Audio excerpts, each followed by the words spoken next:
What's going on, guys? It is Foxy98 here. Welcome back to a brand new F1 2017 career mode video for you guys today here on my channel. Today we're here for the Azerbaijan Grand Prix, and we're going to get things underway. So as you can see here, Chris is going to be giving us a report for the R&D progress. Now, I think we made an R&D upgrade for this episode. Yes, we did. We made an upgrade to the ICE, the internal combustion engine, and we've also got a core competency progress for first driver bonus, but we're not the #1 driver at Mercedes, so that doesn't really bother to us. But if you guys do enjoy today's video, don't forget to drop a like and subscribe if you're new around here as well.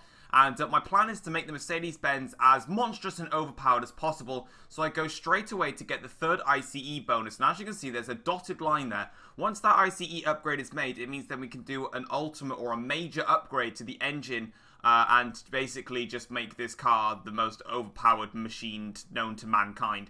So what we're doing now is we're just having a look at some of the engine components to see what we're going to run in the practice sessions and then what we're going to run into the race. Now, we are going to end up having a slight issue with the power unit in the Grand Prix because, well, you know, it's already on the yellow and it's coming towards the end of the lifespan for both my engines. So I'm trying to eke these out as much as I can. I could probably get away with doing this race and the Austrian Grand Prix. Then I may have to, or even from the Austrian Grand Prix onwards, I'll have to start thinking of going to engine component 3. So we've done a decent job to get the engines as far as they have, with all the durabilities, upgrades that I've put onto them, especially the ICE, which is just going to be the most reliable component on my car. But as you can see, then we're getting on with the practice programs, and we got the track climatization test sorted. The tyre wear, I think we got green. Fuel saving, we lifted off at the end of the lap to get us there. Qualifying simulation run was absolutely horrendous. Just couldn't quite get it in there with the engine so badly worn. And the gearbox also taking a bit of a pounding at the moment. But on the race strategy, you can see that I managed to get the, you can see the time just going up there as we're on the straight. So luckily the Mercedes engine helping me out there and then across the line to get purple on that. So we only failed in the qualifying simulation test, which I'm perfectly okay with. Now we're up to 856 resource points, as I expect this big engine upgrade to hopefully come by either Italy or Singapore. If it comes by Singapore, it's not that bad because there's still lots of power tracks to go, but in qualifying then, the objective is to qualify on the front row and beat Sebastian Vettel, as it always is. However, unfortunately, in qualifying, you can see that a lot of my components are now very badly worn because I accidentally forgot to change the engine elements. I was an idiot, forgot to change them, so I'm running with a very, very, very badly worn power unit. It just didn't really work for me there, unfortunately. So yeah, that didn't quite work out as much as we wanted. But as you can see, then we come across the line to get P3, which isn't even that bad. 3/10 off the pace here at the end of Q1. So yeah, we were second off the pace of Lewis Hamilton in the end. Which, you know, it was kind of expected with this being a power-heavy circuit, and me not having a good engine is probably why, to be honest. We come across the line in Q2 to go 2/100ths of a second slower than what Max Verstappen did, and that put us into 5th place. So despite all of our engine problems, we still made it into Q3. So honestly, it's not that bad of a job, to be honest. I thought we'd be knocked out in either Q1 or Q2, but we haven't been, so now we just need to focus. And as you can see here, on the long motorway straight of never-endingness, we're going to come across the line. You can see Hamilton's target there, and we were 9/10 slower than Lewis Hamilton's target, bringing us a total of 5th place on the grid.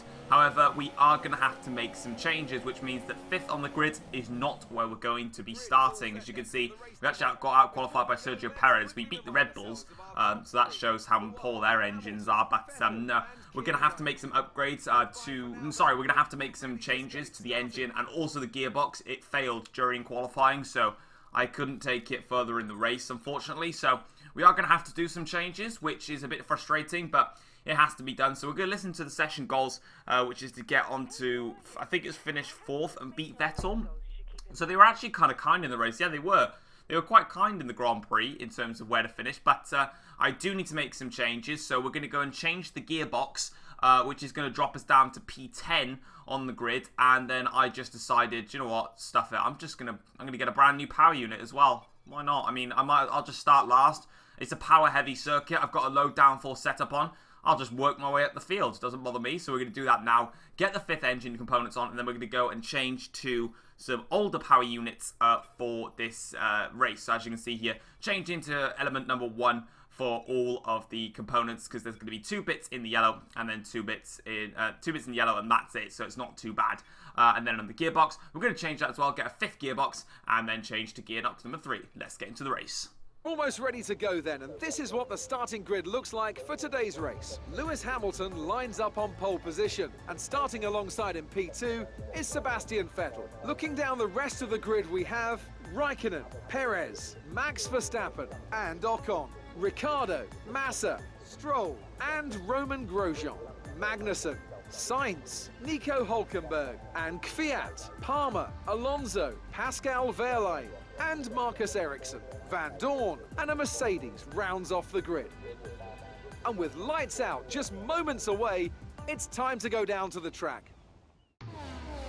Alright then guys, as you can see, we're on the grid here for the start of the Azerbaijan Grand Prix. We've actually got some rain. Now, we've got light rain for the first 2 blocks, but it's not wet enough for us to go on to intermediates. So it's something really, really fascinating about this game is, despite the fact that it's raining, technically we should be on the inters, but it's not wet enough for the intermediates. It's nowhere near the crossover point, so yeah, it's going to be a bit of a struggle to the start of the Grand Prix, but nonetheless, we'll just have to see how he gets on. We're only going to be running, doing the 1 stop in this race, starting on the super soft tyres.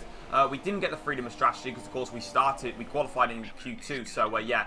Gearbox penalty, but here we go then. On the start of this grid, we've got 5 red lights for the Baku Grand Prix, and it is lights out. Here we go here for the start of the Azerbaijan Grand Prix. It's been a decent-ish start from us, a bit slow and sluggish actually, in fairness. I thought it was decent, but we're going to go down the inside of a couple of cars here, and as you can see, we're just going to try and sort of trundle our way towards past Fernando Alonso, and we do just that. So we're up into 16th place now. We've cleared both the Saubers and both of the McLarens. We're going to get Renault, a Toro Rosso, and yet another Renault car there. Hülkenberg, though, decides to fight back against it, and we're going to have to settle into P14. So that's 6 positions gained in the span of 2 corners. So not a bad start whatsoever. Now we just need to start getting settled in. The track conditions are going to be very, very greasy and slippery. So we do need to be careful of that as we go down the inside of a couple of cars here, giving Sainz a little bit of a nudge there as well. That was a little bit aggressive on my behalf, but at the end of the day, I broke late, and of course these are conditions that I've never driven in before. These type of new weather conditions. So I basically just missed my brake. I hit my braking point, but the car just went sailing onwards. So for the rest of this race, I'm going to have to learn to just brake a little bit earlier into the corners to allow me to actually turn in. And now we're catching up to the back of Kevin Magnussen, who you can see how early he broke into the corner, and I knew if I tried to make the overtake towards the castle section, we would end up in the wall and out of the race. So it's time to just sit back, relax a little bit, and wait and see what we can do against Kevin, and see if we can get him. See, that's just a little bit messy on the exit of the castle section, but further on into the lap here, Magnussen actually went wide, went into the wall, and I think he had damage to his front wing. So we're going to go down the inside of K-Mag here, and as you can see there, just getting onto the curb ever so slightly, back end coming out on me there. We've made it through, and now we're catching up to the back of Lance Stroll here now on the end of the first lap, and you can already see how the track conditions are very, very slippery there, especially in that high-speed section. You've got to watch out for Magnussen. He is in the slipstream. He has got a Ferrari-powered car, so he's not exactly going to be shabby in a straight line, but of course, this Mercedes-Benz has already had 1 powertrain upgrade to it, and it's about to get another absolutely humongous one very, very soon. But as you can see then, in towards turn 1 now, we've settled into the Grand Prix. We're up into P11 after the first lap, so a very, very strong start for the Grand Prix. We've cleared away all the drivers that we should have technically cleared away. Now we need to start focusing on the drivers that aren't exactly as much of a... we need to start focusing on the drivers that are a lot more tougher to overtake, such as the Williams, the Force Indias, the Red Bulls, and the Ferraris, and my teammate. So as you can see here, I'm having a little look, and this is me braking late down the inside of Lance Stroll. We make that move stick. I found out the good point there to make that move on Lance work, and it definitely worked in my favour there. Next up is Roman Grosjean on to the end of lap 2 now, beginning to start the 3rd lap of this Grand Prix. We've now caught up to the back of Roman here, and then we're coming flying through this little S section there. Now onto the motorway of straights here, which just goes on for absolutely 10 years. So if you wouldn't want to go and get a cup of coffee or something, or maybe stop off at the services, I'll still be on this motorway by the end of it. But as you can see, we come flying through here on Roman Grosjean. We're carrying so much closing speed that we're going to go for it down the inside of Felipe Massa as well. We've got enough pace to do it, and there you can see is how we have got past Felipe and also Roman Grosjean. Next up the road is Daniel Ricciardo, crucially starting on a set of soft tyres, so doing something a little bit different is Daniel Ricciardo. And as you can see, on to the end of lap 3 now, he's at the fast lap of the race so far. He's actually overtaken Verstappen now, and I had a little cheeky look there on Verstappen, but there was no need to try it there as we look further onto Verstappen now onto the exit of turn 2 now as we make the run towards turn 3 here. We've got the DRS wide open, and we've got the charge on on Verstappen. Verstappen doesn't have DRS because there's only one detection zone here. So Ricciardo has left Verstappen for dust. Now it's my turn to leave Verstappen for dust here, and then we're going to go down the inside. Verstappen actually brakes later, around the outside here, but we actually get better traction off the apex of the corner, and Verstappen has to sit in behind us there. So luckily, Verstappen gave us a little bit of a fight there, but we just had better traction, like I said, and we were able to comfortably cement our position up into P7, and now we look to try and hunt down Ricciardo here on the end of the 5th lap. We've closed up to him quite considerably, so the pace is looking good at the moment in this Mercedes, and now as we fly through here towards the little S section again, now onto the motorway straight, you can see the back end just sliding out on me ever so slightly there, but now as you can see, we're right in the slipstream with Daniel Ricciardo. He has got DRS on Sergio Perez, but we have got the fastest powered car on the grid, and we're just going to absolutely fly past Ricciardo here with Vettel under pressure from Sergio Perez, and then we've also got Esteban Ocon, who is the next on my hit list, and then we have got, I believe, Hamilton is chasing Raikkonen down, so all of us are actually right here, so the leaders aren't exactly that far away from us, so in all honesty, we might be able to try and catch up to the race leader in a lap or two's time if we can continue to work our way through the field and the battles continue to go on. We might be in for a strong shout here, but now we're trying to close up to Ocon, and you can see he is going right behind Sergio Perez, who's all over the back of Vettel, so Vettel's struggling a little bit in this Grand Prix to get going. It's either these conditions, or it's maybe because this is such a power-heavy circuit that just doesn't quite suit him in the way that he wants to. You can see I'm sizing up Esteban Ocon. I'm going to go for a lunge here, down the inside, keep it nice and close here, give Ocon the room, but round the outside on the second part of that chicane, a very nice overtake there, up into P5 now. Sergio Perez is in 4th, and he is next on my hit list, and as you can see, here is Sergio now, so we're trying to get on the back of him. A little bit of a slide there on the back end now as we come through the little right-handed kink, and now towards the S section. Once again, we're going to come and attack Sergio Perez. This one's going to be slightly harder. It's going to be two Mercedes-Benz powered cars going head-to-head, and I have got the car in lean fuel mixture because I'm saving a little bit of fuel at this stage of the race, so I'm just going to use the power of the DRS and the slipstream to get past Perez, and I'm not even going to use rich mix for this, so I'm going to make this move in towards turn 1, and as you can see here, we're going to make brake nice and late down the inside of turn 1. Unfortunately, I did actually mess up my braking point a little bit, and I come back on the circuit, and Perez has gone and given me a little bit of a whack there, and as you can see, Sergio back on the track there. I did rejoin onto the circuit, but I had to, otherwise I was going straight into the wall, so Sergio could have potentially left me a little bit of room there and perfected the switchback, but he tried to go for the racing line rather than the switchback, so it didn't quite work out from here as Lewis Hamilton sets the fast lap of the race so far on lap 10, so he's still got a lot of pace, but I'm actually going to be coming into the pits for my one and only pit stop here in this Baku Grand Prix, Azerbaijan Grand Prix, same thing really. But as you can see, I believe that's Sergio Perez actually following me in. So we're both going to a set of soft tyres. The rain is still falling, but it's not really causing that much problem actually. It's still falling, but again, it's nowhere near the crossover phase. If anyone started this race on the intermediates, you'd be a good 8 or 9 seconds a lap slower. So yeah, we don't need to worry, even though it's raining, which is, I like this feature, you know, it's raining, but it doesn't mean that we have to go on to the intermediates. But we're now going to come out alongside Nico Hülkenberg here, and as you can see, it's going to be a drag race towards turn 2, and we just about make it stick here. Have to go very deep, block the exit of the corner there, and we're in front of Hülkenberg. Raikkonen pits for medium tyres, so he obviously doesn't think the soft tyres can go all the way, and we've got a yellow flag there just on the end of sector 2 as we set the fastest middle sector of the race so far. We've got a yellow flag and the full ghost caution. We have got a safety car that's come out, and it's for that problem down at the end of sector 2, and we're going to get a small replay because this is the only amount of time that I got it sights with a puncture. This is it. See, that literally was that was like 2 seconds. That's all I could get, and then it just turned back to my POV. So sights with a puncture, slowing everybody down and being dangerous on the track, caused the safety car to come out. And now onto the end of lap 16, going to start lap 17 now. We're catching up, and we've now got a very good chance actually in this Grand Prix to get onto the podium and potentially challenge for the race win. It is Hamilton that leads, Vettel second, Raikkonen third, myself in fourth. I'm going to look for it down the inside of Kimi Raikkonen. I just couldn't quite get the brakes on late enough, and unfortunately that's put me on the back foot now from attack from Sergio Perez behind now. And as you can see, I'm just going to have to try and defend from Perez for the time being, and this is a little bit of a bad start here. Sainz is out of this Grand Prix now after the puncture. He has retired here as we continue to fire once. We've got hang on, there's engine smoke in the front. Someone's got an engine problem in front of us. Who is that? Sebastian Vettel's got an engine failure in the Baku Grand Prix. He's out of the Azerbaijan Grand Prix. My title rival, who is second in the championship, is out of the Azerbaijan Grand Prix. with a spectacular engine failure. That's absolutely crucial for this title race now. Ferrari are going to be so disappointed with that one. And not only that, but they're going to have more problems because my attack on Kimi Raikkonen is incoming. Lewis Hamilton has absolutely bolted at this stage of the race. And my job now is I'm going to play rear gunner to Lewis Hamilton, try and get in front of Raikkonen and sort this sort of Mercedes 1-2 out. So as you can see now, in the slipstream of Kimi Raikkonen, there is absolutely nothing he can do with that Ferrari confusing, but whatever. Hamilton sets the fast lap of the race so far. We come across the line here, and we're going to go down the inside of Kimi Raikkonen in towards turn 1, and we make the move stick here on Kimi, and Sergio Perez slots in behind us. There's yet another yellow flag, but huge drama in terms of the title and the title race. Of course, my DNF at Monaco really blew the title race wide open, but Sebastian Vettel has had a spectacular engine failure, and that's going to promote me up. All I've got to do is just finish this race, and the championship's lead will be increased dramatically. So we just need to be careful of that. But on to lap 19 of the Grand Prix now, and we've got a problem, and that's my power unit is pretty badly worn. This is engine element 1, but it was all in the late 40%, so like 48, 49%, and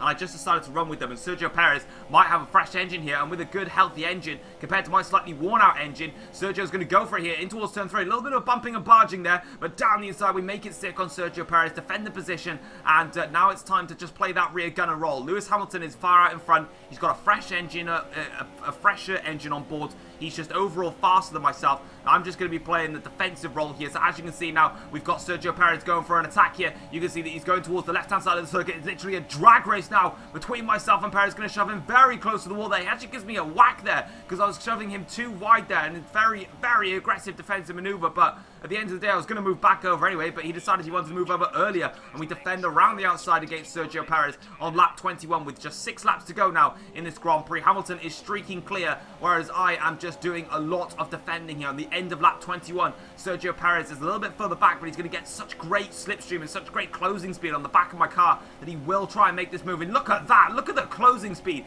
that Perez has got here. Now towards that inside line for a second time now here. Here comes Sergio Perez for yet another attack here, going to shove him very wide, once again whacking my car as he tries to get that line. You can see, give him that tight line, move over to the outside line, going to give him the space in case he's still there, but we get a much better run, and we defend the position yet again from Sergio Perez. But this is the concerning point. If Perez is going to make those overtakes like that on the pit straight, and I defend into turn 1, if that happens on the last lap of the Grand Prix, it will make no difference. Perez will be classified as second, and as you can see, he's actually going to go for it here in towards turn 3. I'm going to brake nice and late around the outsides here and defend yet again from Perez, as it's me versus Perez versus Raikkonen. The two Red Bulls and the Williams cars, and maybe even Ocon, just aren't quite there yet. On to lap 25 of the Grand Prix now. Sergio is still battling with me here, and he desperately wants to overtake my Mercedes with its rotten power unit. I believe some elements are now in the 70s in terms of units, so this is an extremely worn out engine, and you can see I'm going ultra defensive now, just trying to keep this position here as Sergio now makes the move to the outside line. A little bit of a hand of anger comes up there from myself, and we defend the position from Sergio, and it doesn't end there. Onto the back straight now here, lap 25, going to start the final lap of the Baku Grand Prix, Azerbaijan Grand Prix. Same thing, it makes no difference, and Hamilton sets yet another fastest lap of this race so far. Perez now, you can see him there. I'm going to go deep to the inside this time, and Sergio is not in front of us, and we do manage to keep the position as Hamilton like 11 seconds clear already. Incredible speed Lewis has got up front, and as you can see, we defend from Perez as Ricciardo now has joined into this battle here as we go into turn 2 for the final time here on lap 26. Does Perez have enough? With some DRS here, it's not going to be enough, and onto the last lap of the Grand Prix, back end sliding on the exit of the final proper corner, now towards the S section here. The last time in this Azerbaijan Grand Prix, Lewis Hamilton sets the fastest lap and wins the Azerbaijan Grand Prix, but we don't really care about that at the moment. We're just caring about getting this Mercedes 1-2, and Perez wants to ruin it here. It's a drag race towards the start-finish line, just like last year, but in some complete replications, and across the line to take second place. We did hold on against Sergio Perez. That was an exhilarating battle to the start-finish line, and that was yet another fantastic and crazy Grand Prix, just like last season in my career mode. Of course, last season, at the end of the race, I was defending so hard against the Mercedes in my Force India, and I only just won. Here today, I was defending as hard as I could against the Force India, and I just nicked second place. And that is an absolutely phenomenal drive today from myself, starting from last on the grid to come back and finish second is a phenomenal result, and I will absolutely 100% take that. as you can see then, the mechanics very, very happy. Lewis Hamilton, actually my teammate, gets his first win of the season. I didn't realise this, but he has not won a race yet this season, so he's had some horrible, horrible luck as Lewis Hamilton, and finally here today, he can celebrate on the top step of the podium with the win, and I'm pleased for Lewis. He's had a lot of horrible luck, especially in races where he's DNF. Australia, you know, he was doing so well, and then the rain came out and he didn't quite make it work. Bahrain, he had a great race. China, he got crashed out by a broken McLaren. And yeah, look at that. The gap between me and Sergio Perez was 2/100ths of a second. I finished 13.65 seconds clear behind Hamilton, sorry, and Perez finished 13.670 seconds behind. But in the Drivers' Championship, we have gained a lot of points here. The gap is now 41 points in the championship thanks to Sebastian Vettel's chaotic engine failure, and Lewis Hamilton, of course, picking up good points and now starting to get his championship on track. And as you can see, we are now 43 points clear, a full 1-2 distance clear, in fact, of the Mercedes crew. Of the Ferrari crew. So if both me and Hamilton DNF and Ferrari get a 1-2, we'll still be tied at the top of the championship. So it's all been a very, very good race, and everything looking good for the championship for Mercedes-Benz at this moment in time. And yeah, what a chaotic and crazy race though. Hopefully you guys enjoyed that. It seems for my career modes, Baku always provides the crazy races, but stacking up the resource points now, we're using those to save up for that engine upgrade. That's what I want to save it for. And as you can see there, we get good in the team approval. And that is that all done. But guys, if you have enjoyed today's video, don't forget to drop a like, subscribe if you're new around here as well. And I'll see you guys for the next episode in Austria. And I've also got another challenge video coming out later today. So hopefully you enjoy that. And I'll see you guys next time. Take care all. Peace.